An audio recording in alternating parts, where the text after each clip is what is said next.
dando início à semana do Fashion Revolution, a gente vai ter um bate-papo aqui super interessante agora com a Estefânia, que vai falar mais do seu trabalho com a Urdume. Obrigada pelo convite. Meu nome é Estefânia Lima, eu sou idealizadora e editora da revista Urdume, que é uma revista independente sobre artes manuais têxteis, expressão e autoconsciência. Eu criei essa revista no final de 2018, bastante motivada por uma experiência que eu tive com os fios, uma experiência pessoal, né,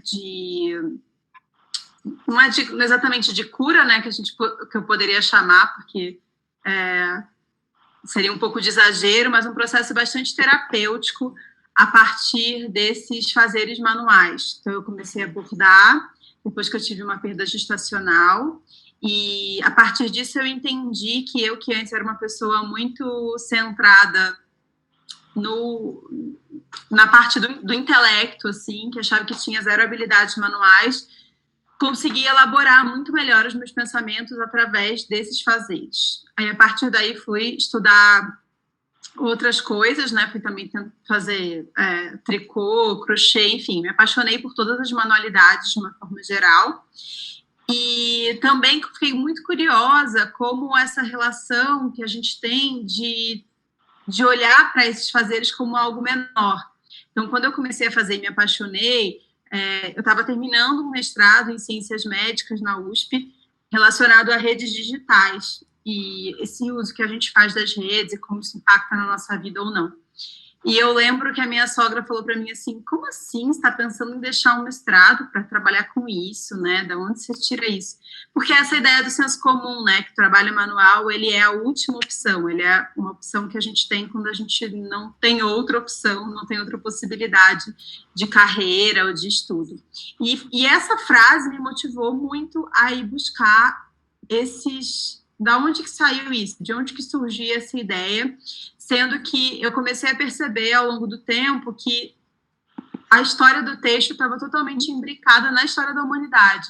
Então, a gente tem a Rota da Seda, a gente tem a Revolução Industrial, a gente tem a própria invenção do computador a partir do processo de tecelagem. Então, por que algo que é tão fundamental e que é, inclusive, sinônimo de civilização, né? Afinal de contas, a vestimenta, junto com a linguagem, uma das primeiras indícios, né, de civilização, por que isso era tão visto como nada, assim, ou como alguma coisa feminino no pejorativo, né, muito relacionado a uma moda que era uma coisa fútil, por que isso se dava? Eu comecei a fazer pesquisas e escrever sobre isso, mas eu sentia que eu precisava escrever isso de uma forma mais estruturada e que as pessoas pudessem sentir materialmente esse processo. Então, eu deixei de escrever num blog e passei a fazer uma revista, porque ali também eu tinha a oportunidade de fazer mais entrevistas, de convidar outras pessoas para escreverem juntos, e eu achava que esse tempo de comunicação, né, eu sou comunicóloga de formação, ele se relacionava muito com o tempo do fazer com as mãos, né? Isso também sempre foi uma questão na minha vida, então eu sou formada em comunicação, sempre trabalhei com comunicação com as redes digitais, fui fazer esse mestrado olhando especificamente para um grupo de mães de crianças com síndrome de Down que usavam as redes digitais como uma forma de auxílio, de elaboração, mas enxerguei uma série de questões problemáticas também nesse uso das redes digitais. E então me voltar para o fazer artesanal também foi um novo olhar para esse mundo urgente, desesperado, de uma comunicação acelerada, baseada num lugar da gente falar a partir das emoções e pouco pensada. E isso é muito curioso porque a princípio a gente fala, né, um trabalho manual. Pelo contrário, ele é um trabalho muito mais elaborado, muito mais pensado do que muita coisa que a gente faz e que é dita intelectual, né? Então, a partir daí, eu criei a revista Urdume, que é uma revista que até o ano passado foi trimestral, esse ano ela passa a ser semestral, e é isso. Muito bom, muito bacana. Primeiro, a gente queria saber, assim, começando, sobre o que você acha do Fashion Revolution, assim, sobre o impacto que ele tem no mundo, assim, qual que é o seu posicionamento em relação a esse evento que já vem acontecendo há algum tempo, né, como a Miriam mencionou, é um evento nacional, ou nacional não, internacional.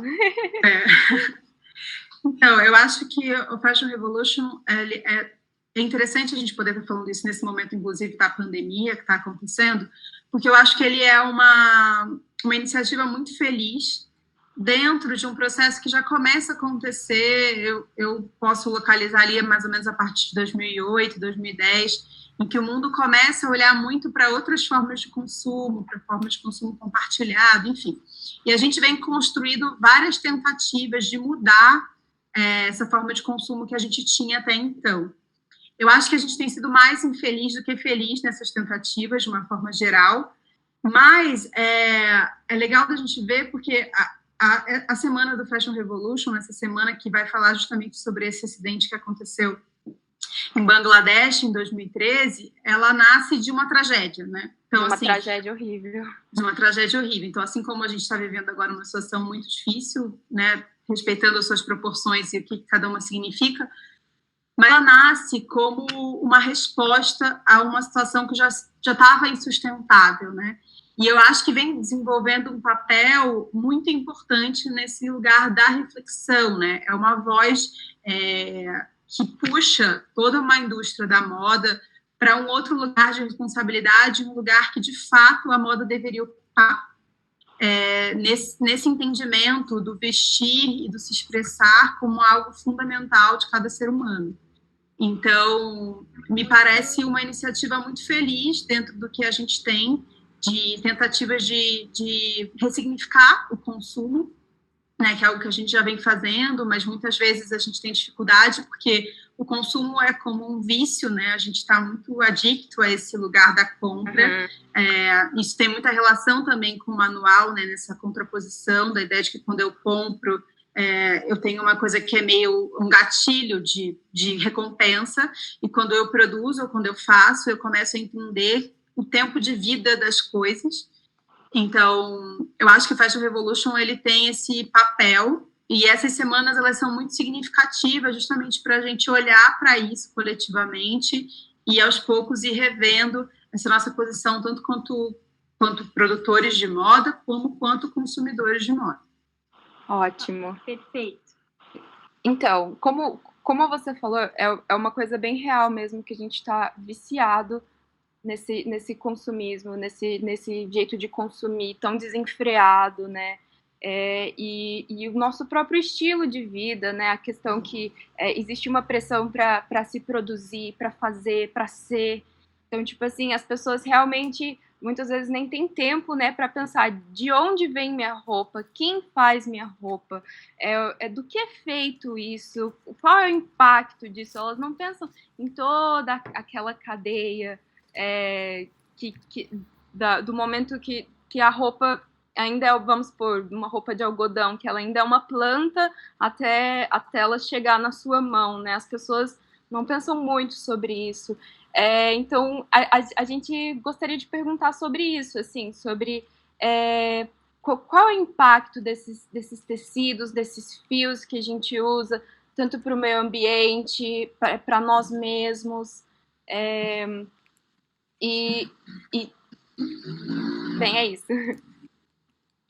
Eu acho que, falando, né, da parte que me cabe, assim, desse ponto de vista, inclusive, do manual, considerando que também, de forma geral, mesmo a indústria ainda é muito manual, a gente precisa olhar, acho que, para dois caminhos, assim, uma coisa que eu tenho feito, inclusive, recentemente, que é a ideia de, quando eu olho para o artesão, e entendendo o que é esse artesão, quando ele é um artesão / artista, que está ali produzindo a partir de um outro lugar de reflexão, e quando ele é um trabalhador manual, que faz o artesanato, mas faz um caráter de reprodução.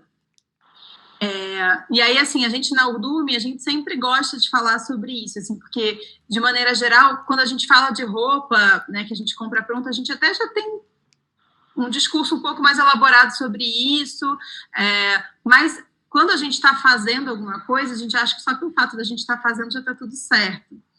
Não tá, né? Muitas vezes não, a maioria das vezes a gente vai usar um acrílico para fazer um tricô, para fazer um crochê um pouco menos, a gente usa um pouco mais de algodão, mas assim, o acrílico, ele tá dado, muito porque essa relação também que a gente tem com essa composição é uma relação que eu gosto, até esqueci de comentar sobre isso, mas o Urdume também é porque a ideia é falar sobre o que está por trás dessas tramas que, né, nos envolvem nesses quesitos. Então, quando eu estou falando de composição, estou falando um pouco sobre isso também, que é quando eu deixo, por exemplo, de usar um linho ou usar o algodão, enfim, são tecidos que são mais difíceis de serem cuidados, né? Que exigem mais da gente, que exigem mais atenção.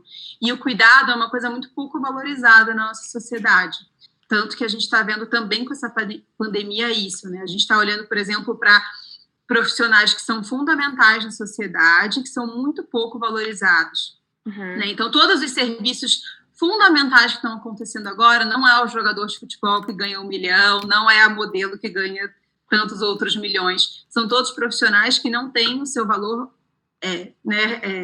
traduzido em números, digamos assim, nem em cuidados com eles mesmos, e que são os que prezam por isso, pelo cuidado, pois estamos no momento de cuidado. Isso se reflete com a roupa também. Então, em algum momento, por razões também que dizem até respeito à nossa independência como mulheres, né, a luta, enfim, no feminismo, porque a casa sempre foi um lugar da mulher e não do homem, e não que isso seja uma obrigação da mulher, mas a casa de alguma forma ficou abandonada no sentido desse lugar do cuidado. A gente acabou trocando os tecidos que são naturais e que de alguma forma se relacionam melhor com a natureza e com a gente mesmo, e com o nosso próprio corpo, né, porque tem essa relação. Na hora que eu faço uma blusa de tricô, por exemplo, de lã, essa blusa me aquece mais, eu transpiro menos com ela, eu preciso lavar menos, eu uso menos água, então, uma série de questões. No entanto, ela é muito mais suscetível às traças. Ela, né, um linho, eu preciso passar muito bem antes de usar, ele fica amassado. Então, assim, que são todas questões relacionadas ao cuidado, ou seja, eu não jogo uma blusa de lã na máquina de lavar porque ela vai virar feltro. Então, todo esse processo que envolve o cuidado, ele foi também massacrado pela sociedade. E isso está relacionado, obviamente, com a nossa relação com a natureza, ou seja, eu não me preocupei. Então, não é uma questão de jeito nenhum, por exemplo, contra a tecnologia. A questão é que a gente avançou com a tecnologia achando que nós seríamos os únicos, somos os únicos no mundo, assim, né? Então, a gente não pensou numa tecnologia que seja uma tecnologia que seja boa para o meio ambiente, né? Por exemplo, agora na última Udumi a gente falou de um processo que eu acho incrível, que eu sou fã, que é de uma empresa chamada Farparne, que faz agrofloresta têxtil. Ou seja, eles estão pensando numa tecnologia, inclusive para produzir roupas, mas que esteja de acordo com a natureza e com o meio ambiente de uma forma geral, pensando nas famílias que são as produtoras. Então, tem mais relação a isso, assim. Então, mas aí, ainda assim, voltando para a questão da composição, eu acho que para a gente é mais simples, né? Para mim, que faço como hobby, que faço para mim mesma, ou enfim, para designers contemporâneos que já têm um olhar, que conseguem agregar esse valor ao seu produto, é mais fácil a gente ter uma crítica com relação a isso e olhar toda essa cadeia. Agora, para o trabalhador manual, que aí sim, né, só tem isso como opção e que precisa produzir, aí eu acho que já é mais complexo a gente mudar, a gente sair dessa lógica do plástico, do acrílico, do sintético, porque é o que tem e é o que é acessível. E aí talvez a gente precise inaugurar uma outra discussão. Mas eu acho que no mundo do manual, essa é uma pauta também a ser explorada, assim como na indústria em larga escala. Assim, qual é a solução possível para que a gente vá transformando esse lugar? Assim, talvez sejam tecnologias que contemplem para além do ser humano. Sim, que no final das contas, apesar da gente também ver olhando para a questão humana, ver esses processos como industrializados, por trás tem uma pessoa fazendo esses processos, certo? Existe um trabalho manual, por mais que ele seja extremamente acelerado e o foco dele seja o maior número de peças por minuto, né? Exatamente. Acho que o que a gente precisa ver, assim, como ser humano, nesse momento é o que eu realmente acredito, aonde que a gente leva, assim, essa ideia de progresso, né, que é uma ideia que a gente ainda carrega, é uma ideia recente, não é uma ideia que perpassa a humanidade inteira, toda a nossa história. Não. Né? Essa ideia de que progresso, até onde, que lugar é esse de progresso, assim, o que a gente está se desenvolvendo e como a gente está se desenvolvendo como seres humanos, como sabe, coletividade, tem outras camadas que a gente pouco olha, assim, então acho que é uma questão de revisão também, do que a gente acredita e do que a gente tem como certo. Certo. Falando sobre esses trabalhadores manuais, na sua visão, o que você acha que pode melhorar ou ser adaptado para esses trabalhadores nesse período assim, de quarentena? De que forma você acha que o meio digital é uma solução assim para que as pessoas continuem assim obtendo a sua renda e se fortaleçam? Isso é só para esse período? É uma solução a curto prazo ou uma solução assim para o futuro mesmo, assim, aderir a esse meio digital?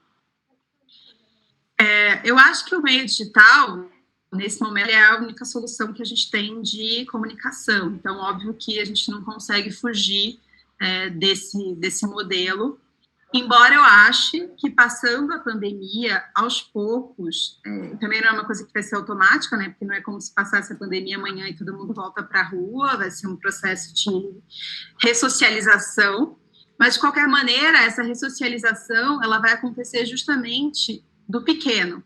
Então, a gente não vai ter um grande show de rock, mas é provável que a gente comece a ter primeiro showzinhos pequenos de voz e violão. Então, nesse sentido também, o pequeno se beneficia, porque vai ser mais fácil você retornar para o coletivo com uma pequena marca, por exemplo, do que um shopping. Não sei o que vai acontecer com os shoppings, né, depois de todo esse processo, e com as grandes marcas, enfim.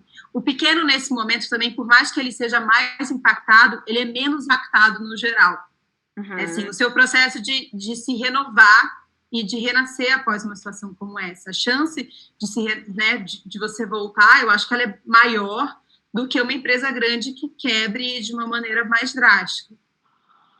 Mas, assim, esses trabalhadores manuais, acho que ele também é muito amplo, assim, né? Se a gente for falar um trabalhador manual que presta serviço para uma indústria, ou um trabalhador manual que tem a sua pequena marca, acho que são questões diferentes. De toda forma, eu acho que o digital é uma saída que a gente tem. Uma coisa que eu vejo que é muito, muito legal, assim, que está acontecendo a gente vê que a indústria não está dando conta, por exemplo, da produção de máscaras. Então, a gente tem uma série de pequenos trabalhadores manuais fazendo máscaras e a gente está dando conta de uma demanda de casa. De casa, os pequenos estão dando conta de uma demanda que não está sendo suprida pela indústria. Então, como coletivamente a gente pode também lidar com isso? E eu acho que nesse processo de adaptação, o que pode ser feito é isso, assim, o que é necessidade, né? E o que é a gente olhar para o texto para além do lugar da moda e para além do lugar da expressão. Então, agora tem máscara, mas a gente também está produzindo outras formas de proteção. Enfim, tem outros lugares de produção do texto que vão... que se expandem durante essa pandemia, né? Tem as pessoas, por exemplo, que estão ensinando também através do digital a costurar, bordar, tricotar, porque para além dessa necessidade básica da gente fazer a nossa máscara, ou enfim, alguma coisa para a gente, é também um processo terapêutico, é também um processo artístico. Então, eu acho que a gente tem algumas oportunidades. Eu acho que algumas coisas, e sem deixar de ser concreto, né, de alguma forma, sem deixar de ser material, sem deixar de ser uma troca, isso que eu acho bonito também, assim, né, porque na hora que você vai Não é uma coisa que é totalmente digitalizada. Então, eu acho que é uma oportunidade, mas acho que também é uma oportunidade da gente ir repensando esse retorno, sabe? Como que a gente pode voltar, visto que a gente está sentindo a dificuldade que é viver só no online, né? Sim. Esse lugar da casa, assim, a gente às vezes falava, quero estar em casa, né? Muito corrido e tal, mas acho que a gente também está percebendo agora que não basta só estar em casa, assim. O quanto é cansativo, o digital é cansativo para a gente como ser humano, nesse corpo biológico, assim, que não está adaptado para essa extensão, o tempo todo, essa extensão digital. Sim. E era justamente sobre esse poder terapêutico das artes manuais que eu queria falar. Justamente nesse momento de quarentena, a gente acaba ficando um pouco mais nas redes, né, que é às vezes a nossa única porta assim para o mundo social, e a gente vê assim, até mesmo sente assim, muitos amigos, muitas pessoas relatando a saúde mental delas deteriorando. E você comentou que o que te aproximou das artes manuais foi um período difícil da sua vida e que teve esse poder terapêutico. Você pode falar um pouco mais sobre como as artes manuais podem ajudar as pessoas nesse momento difícil? Eu acho que, assim, tem alguns pontos que a gente pode levantar. Assim, tem um ponto científico, que assim, tem uma série de estudos já que falam sobre os movimentos repetitivos, por exemplo, né, de um tricô, de um crochê, ou de uma tecelagem, de quanto isso traz a gente para o momento presente. Então, é um tipo de meditação, né? A gente brinca que é a nova yoga, a nova meditação ativa, né, uma meditação ativa. Por outro lado, tem um lugar também terapêutico, que é um lugar do gesto, que a gente viu acontecer. Então, todo mundo tem uma avó, uma tia, alguém da família que faz e que te remete a um lugar de conforto. Né? Normalmente, né? O pessoal da moda sempre tem uma história assim, né? Desse lugar de conexão. Então, esse também é um processo. Tem um lugar da gente olhar essa construção mesmo, que a gente fala que é o fio da vida, né?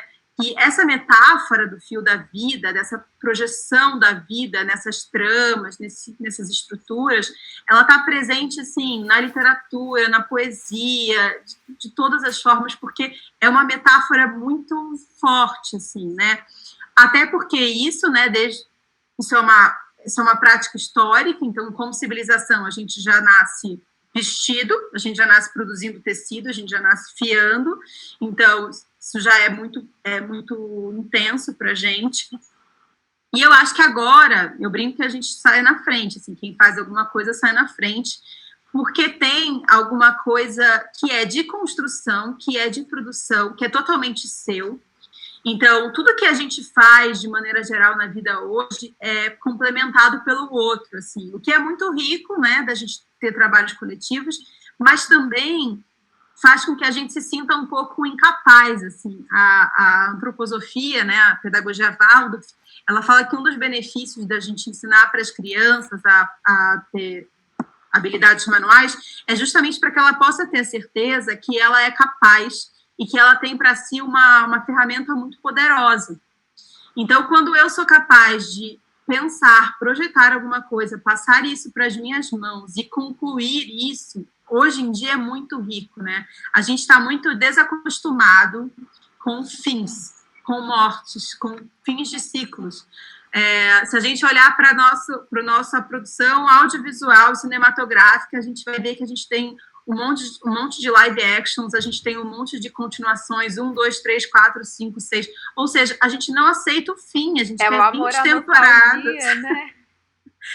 E assim, né, as coisas têm um ciclo, elas morrem, elas precisam morrer, a gente precisa lidar com isso. Então, finalizar, assim, ter o tempo de produção de uma blusa de tricô, por exemplo, que você demora 1 mês para fazer, entender aquele tempo na sua vida, e finalizar isso traz para a gente uma série de questões de reflexão, fora a parte terapêutica mesmo, dessa coisa da meditação e tudo, e pode ser riquíssimo. Eu acho que o único risco que a gente tem, e é um risco que eu acho que a gente paga muito caro, é quando a gente começa a colocar essa mesma prática, que pode ser tão rica, num lugar de consumo.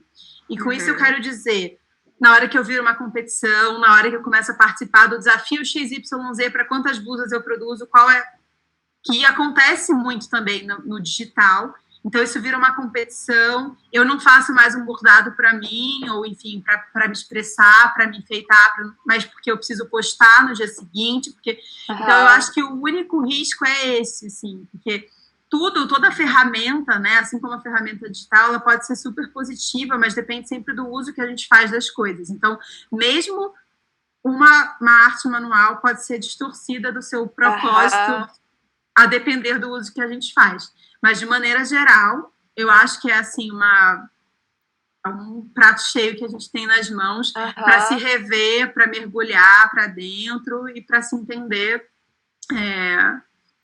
Inclusive para quem tem dificuldade de meditar, ou, enfim, ou de secretar, assim, porque é algo que a gente está fazendo e que vai para dentro, mas ao mesmo tempo a gente está em atividade. Sim, pelo menos para mim tem esse valor, assim, que eu e a minha avó, nós sentávamos de tarde, ficávamos horas bordando, então realmente tem esse tempo para você pensar, para você valorizar esse trabalho, inclusive para você entender, assim, o porquê não ser tão imediatista, né? Porque a gente vê tanto assim na moda, tendência entra, tendência sai, tem que produzir rápido, amanhã já não tá mais na moda, então você não é mais legal. É bem isso, não é?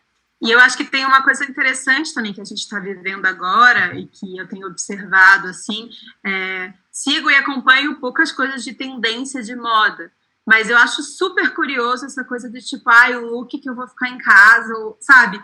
Eu acho que esse também é o momento da gente voltar a olhar para a roupa como roupa, sabe? Como o papel que ela tem de conforto, de acolhimento. Cara, eu tô vivendo no meio de uma pandemia. Eu quero roupas que tragam esse lugar de aconchego. Me dê um abraço. Eu acho que, por exemplo, na rua, nesse momento, tá calor, porque eu tô vendo o sol, mas aqui em casa tá frio, então eu tô aqui, sabe, com um cachecolzinho, assim, alguma coisa que me dá um outro lugar, assim. Então, eu acho que esse também é um momento de revisão, inclusive disso, assim, de quais são essas outras camadas que a roupa tem, para além desse lugar de como eu me comunico, que é super importante também. Obviamente, a gente está se comunicando através da roupa, mas que outras camadas ela tem no sentido sensorial da coisa, sabe? Sim, sim. E como você estava falando, né, da questão, assim, que as pessoas estão bem, hoje, assim, perdendo o sentido das coisas, perdendo o sentido da roupa para postar ou, por exemplo, eu tenho que fazer esse bordado bem rápido aqui para eu postar amanhã no Instagram, até porque o algoritmo, ele cobra isso de você, né, porque você tem que ter certa consistência para que seu trabalho apareça no feed de outras pessoas e você consiga ganhar o seu pão, certo? Então, assim, eu acho que também nesse tempo assim, de quarentena, a gente talvez, quem tem a oportunidade de estar em casa ou estar trabalhando de casa ou não trabalhando, assim, deve ter cuidado, assim, filtrar, assim, o que você vai postar, assim, ter cuidado, assim, com o conteúdo, né, tendo muita chuva de informação, assim. Qual que é a sua opinião em relação a isso? Que a gente tá recebendo muita informação, assim, às vezes informações conflitantes.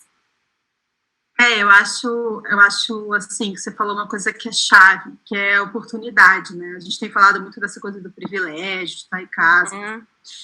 E existe um discurso óbvio e que é verdadeiro de que precisamos pagar os boletos e por isso a gente se rende a várias coisas que a gente nem acredita e que acho que nem faz tanto sentido, mas a gente acaba se rendendo.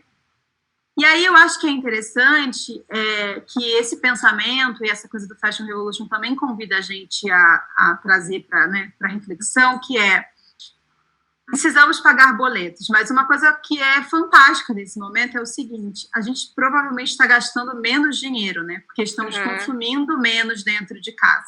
Então, isso também é uma oportunidade para a gente diminuir a nossa ideia do que a gente realmente precisa para sobreviver. E se a gente diminui os nossos custos de vida, o que a gente realmente precisa para sobreviver, a gente começa a entender que a gente tem, inclusive, liberdade para deixar de fazer coisas que às vezes nos oprimem, que nos deixam, sabe? Claro, eu estou falando aqui de um lugar de privilégio, né? Reforçando essa ideia, da possibilidade que nós temos de parar um pouco e de não continuar num processo que é quase um processo de negação, né? A gente já sabe que a gente não sabe como vai ser o mundo amanhã, mas ele não vai ser certamente como ele ficou quando a gente começou a se trancar em casa. Então, se a gente continua produzindo com a mesma velocidade, fazendo a mesma coisa, o que a gente está é num processo de negação sobre uma morte que já aconteceu. A gente não quer lidar com isso, então a gente continua produzindo aceleradamente e com um pouco com esse discurso de que, não, mas o que eu posso fazer? Isso é o que tem, é como tem, como tem. Só que a partir do momento em que a gente também não se dá esse período para pensar e se renovar e se recriar e bater a cabeça, e chorar e falar, putz, como que sai disso agora? Isso não vai acontecer. Não é de um dia para outro que a gente vai criar uma solução. A solução, né, o processo de criatividade, ele exige tempo, ele exige que a gente se permita isso. E a gente pode se permitir. Desculpa. A gente pode se permitir. Né? Não todo mundo, é óbvio, e não o tempo todo, né? Alguma concessão, alguma coisa que a gente vai ter que fazer ou outra. Mas é óbvio que a gente não precisa nem fazer 15 lives por dia, nem assistir 15 lives por dia. E aí, nesse ponto, eu já falo, eu acho mais crítico quem está assistindo 15 lives por dia do que quem está fazendo. Porque, querendo ou não, quem está fazendo ainda tem essa questão, de fato, precisa pagar, precisa sobreviver, e tudo bem, pode ser que existam pessoas que realmente vão se beneficiar muito daquele conteúdo também, então isso é uma troca, mas nós, como consumidores de conteúdo, a gente precisa entender que a gente vive numa economia da atenção, e se a nossa atenção é muito valiosa, tanto para a gente quanto para os outros, a sociedade do espetáculo. Então, assim, se eu simplesmente jogo a minha atenção para qualquer pessoa que está falando qualquer coisa, eu estou jogando a minha vida e dinheiro fora, assim, são duas questões que eu estou jogando fora. Então, esse processo de também olhar e falar, olha, eu vou... E a gente tem essa ideia também de um consumo de conteúdo, né? A gente vai falar sobre o Gandhi, acho que tem esse lugar, assim, de o que a gente entende por uma educação formal, que a gente precisa se formar, o quanto que a gente absorve, de fato, de tudo isso que a gente vê, o quanto que isso é realmente relevante para o nosso processo de evolução como seres humanos, como coletividade.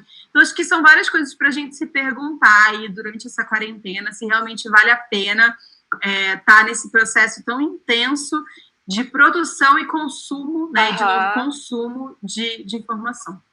A gente sente, né, a necessidade da mudança, a gente vê que as coisas não estão se sustentando da forma que estão, né? Bastou um vírus, assim, chegar e nosso mundo virou de cabeça para baixo, assim. Então, realmente, assim, escancarou muitas coisas que estão erradas, muitas coisas que precisam mudar em relação ao nosso meio ambiente, em relação ao próximo, em relação, assim, à nossa casa, assim, e quem vive nela, certo? Se a nossa casa, a terra. E como você falou do Gandhi, eu vi no Instagram da Urdume, né, a frase que você disse, em alguns anos, Gandhi não só tornou a roca popular novamente, como elevou ao grande símbolo da luta nacionalista pela independência do país, a Índia, no caso. Então, conta um pouco dessa história do Gandhi e de que forma, assim, que houve um boicote, né, você vai contar aí, de que forma, assim, esse tipo de atitude pode inspirar a gente para mudar a nossa realidade, que é outro contexto, né, agora. Mas de que forma a gente pode ser inspirado por essa história? Eu acho que o Gandhi, ele reúne muitos elementos, assim, positivos para a gente se inspirar. Eu acho que o primeiro deles, assim, o principal, é que ele era um cara que era muito coerente nas suas ações com aquilo que ele pregava, com aquilo que ele falava. Então, a história do Gandhi é um cara que cresceu sem conhecimento sobre a sua própria cultura, muito baseado e formado na cultura inglesa, que eram os colonizadores da Índia na época. Então, ele cresceu para ser advogado, foi estudar na Inglaterra, e lá ele, assim, fez tudo o que ele deveria fazer para ser um cara culto e intelectual. Então, ele foi estudar violino, ele foi fazer todas as coisas que eram relacionadas a uma educação ocidental, né, clássica, assim. Depois, quando ele volta, ele vai trabalhar na África do Sul, e lá ele começa a ver essas questões relacionadas aos indianos lá, uma série de preconceitos que os indianos sofrem, e tem um trabalho intenso na luta pelos direitos dos indianos naquele país. Mas, claro que a coisa começa a pegar quando ele volta para a Índia, e não foi ele que começou, assim, não foi exatamente ele que começou esse processo da partição de Bengala, que a gente chama, que foi esse momento de falar assim, olha, a gente depende, né, que os indianos deram conta, assim, a gente depende muito dessa produção têxtil que vem da Inglaterra, industrializada, sendo que a gente tem um histórico, uma tradição milenar. Assim, exatamente, milenar de produção de tecidos lindíssimos, belíssimos. Como é que isso se dá? E aí, então, a Roca já tinha sido retomada, assim, mas quando o Gandhi volta, ele volta com essa coisa a mais que faltava para realmente inspirar as pessoas, porque ele volta disposto a abrir mão dessas roupas, e ele era um cara que andava assim, né, de terno e tal, e ele volta e ele fala, na verdade tem um discurso da esposa dele que fala assim, a beleza é uma coisa muito importante, mas nenhuma beleza vale a morte, ou enfim, o preço, o sofrimento de outras pessoas. Então, melhor que a gente vista um pedaço de pano branco, que era o cad, que era então, né, aquele pano que ele ficou conhecido por usar, e cada um possa fiar o suficiente para produzir o seu próprio cad, do que a gente usar roupas muito belas que sejam feitas à custa do sofrimento dos outros, né? Acho que isso tem muita relação com isso que a gente fala no Fashion Revolution, assim. Então, o Gandhi, ele começa, primeiro, uma busca por esses instrumentos que estavam, assim, os que estavam jogados, assim, os indianos, de fato, tinham, assim, fechado seus olhos para aquela cultura riquíssima que eles têm, estava tudo abandonado, ele demorou para achar pessoas que fossem artesãos que soubessem fiar, para conseguir, por exemplo, a própria matéria-prima. Isso é uma outra coisa super interessante da história do Gandhi, que no começo ele comprava os insumos para fiar de uma indústria, e daí ele falou, cara, isso não faz sentido, como assim eu vou comprar da indústria para fiar, só para fiar, né, que acho que é o mesmo debate que eu tento trazer para o Urdume, assim, a gente vai fazer na mão, mas faz sentido? E aí ele começa enfim, a trazer essa história de que desde o começo, então vamos achar lá quem são esses fazendeiros que produzem o algodão, para que cada um possa fiar 25 metros de algodão e ter o seu próprio cad, né, poder construir isso. E nisso é interessante também, porque outra coisa que ele faz que é ele traz as mulheres para esse processo de luta de formas super interessantes. Então, as mulheres da cidade elas eram ativas também nos processos políticos e tal, mas ele traz essa luta para dentro de casa, das mulheres que eram as fazendeiras, né, as camponesas, assim. Então, elas sabem que aquilo que elas estão fazendo tem muito significado, que é um significado de resistência mesmo, né? Elas só podem tirar esses, né, acho que o que o Gandhi traz também é isso, assim, ninguém é oprimido sozinho, assim, né? Então, o que eu faço para não ser oprimido, assim, como eu me torno livre, de fato?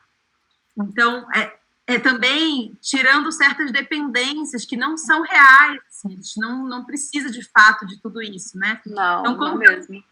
Eu me despojo de tudo isso, todas essas necessidades, para conseguir ganhar uma liberdade real, assim. E aí, já falando também da parte que acho que é interessante do Gandhi, dos benefícios, Gandhi, ele fiava 1h30, porque depois de um certo tempo ele também entendeu aquilo como um processo meditativo. né? E levou isso, que era um fazer feminino, né, das mulheres, para um outro patamar, falando, cara, não foi com uma espada na mão, com uma arma que ele mudou. Tanto é que na bandeira, né, da Índia, você teve, assim, o tear, né, você teve o tear há muito tempo como símbolo, hoje ainda tem aquela roda, e que ainda é mais simbólica, porque é a roda da vida mesmo. Ai, eu não sabia.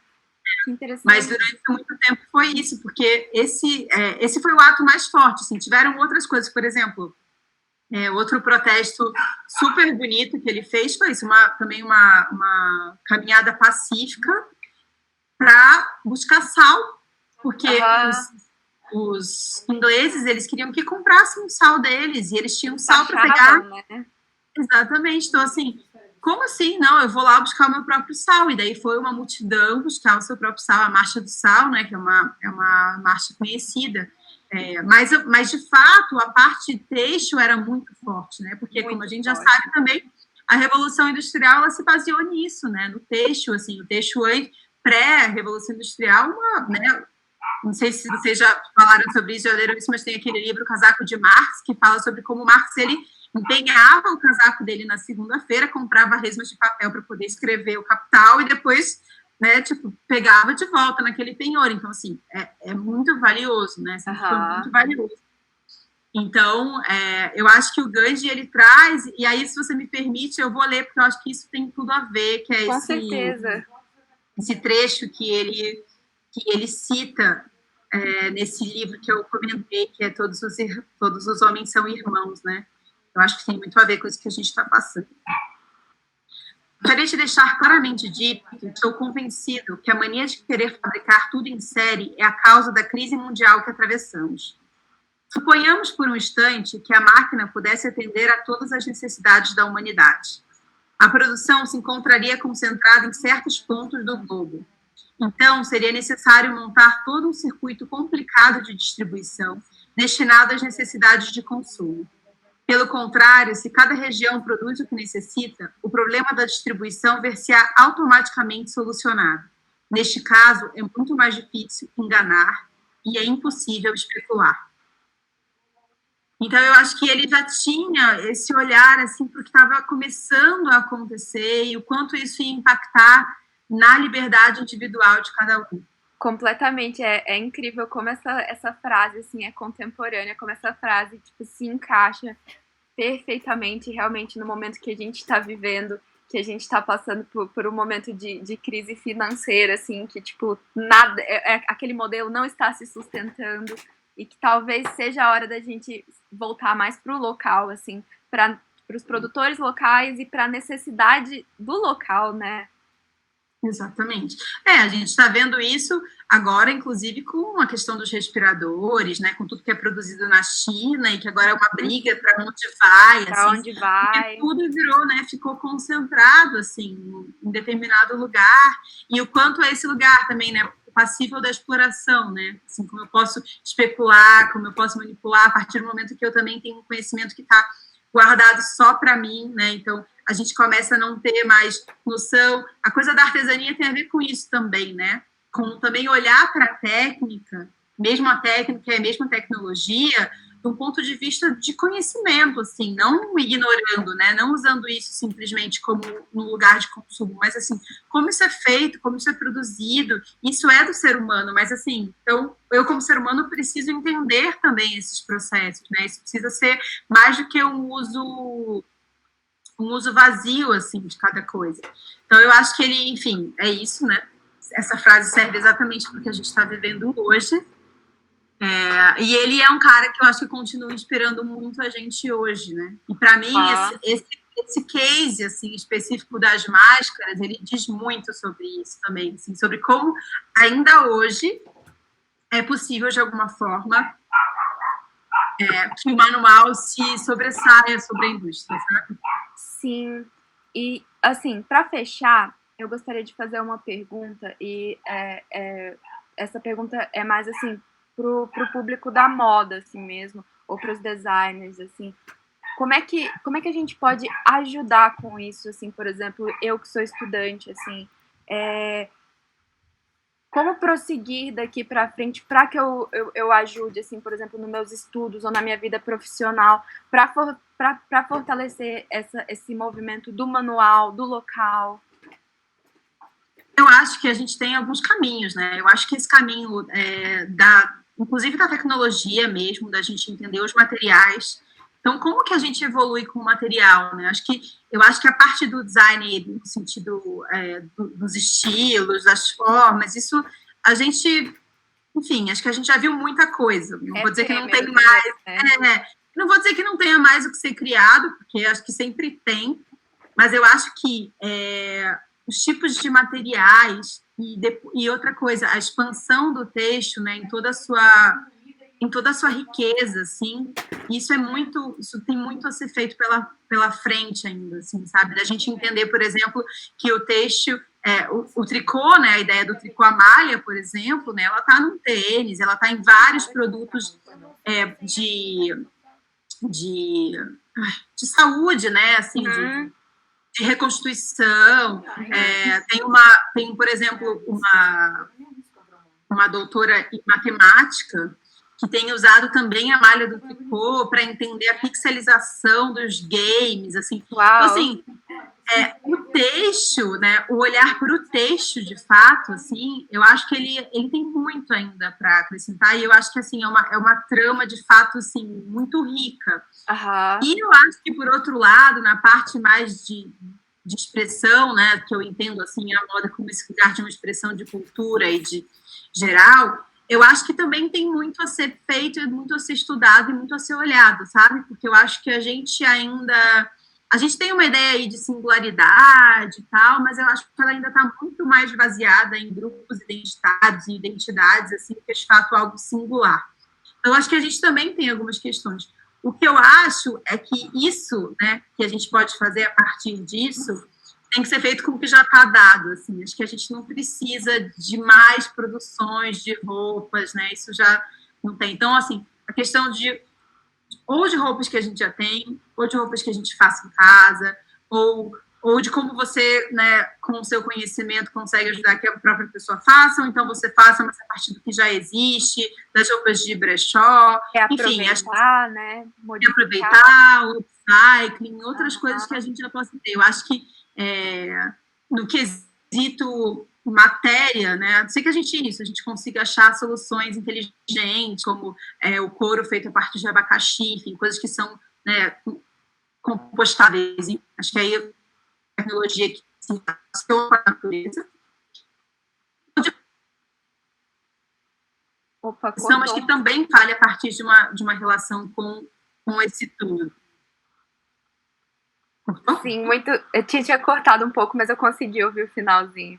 Eu acho isso muito interessante, assim, eu fico feliz de ouvir você falando isso, porque eu tô fazendo TCC agora, inclusive eu estou estudando um couro bacteriano, então estou também na tentativa para tentar mudar isso, então eu espero que essa conversa tenha inspirado muitas pessoas, não só pessoas da moda, assim, tenha esclarecido para muita gente muitas questões, assim, que tenha sido bem enriquecedora. Para mim foi um prazer conversar com você, foi uma experiência ótima.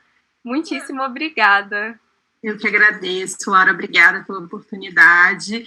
Eu sempre fico feliz de falar com o pessoal da moda, assim, porque eu acho que tem tanta coisa para ser feita, né? E eu acho que a moda, ela tem muito para também mostrar para além do que o grande público entende por moda, sabe? O que a gente entende das revistas, enfim, das tendências, das coleções que vão e voltam, assim, o quanto a gente pode olhar para isso ainda assim de uma forma muito rica para a sociedade como um todo, né?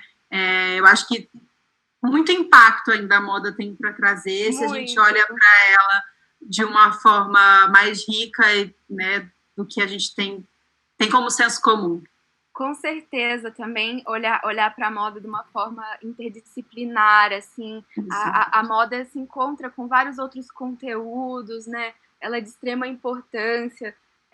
no momento tendo bem contato com moda e ciência, assim, e como a gente tinha falado do mau uso da ciência para essa produção desenfreada, né? Então, a ciência é só uma ferramenta, né? Vamos usar ela para mudar essa situação, né? Vamos usar ela para fazer uma diferença, né? Ela é uma ferramenta poderosa. Exatamente. E depois quero ler o seu TCC, porque eu já fiquei curiosa com esse coro. Eu espero que fique bom. Tá bom, eu te mando. Tá bom. Tá bom. Obrigada pela oportunidade. Obrigada. Gente.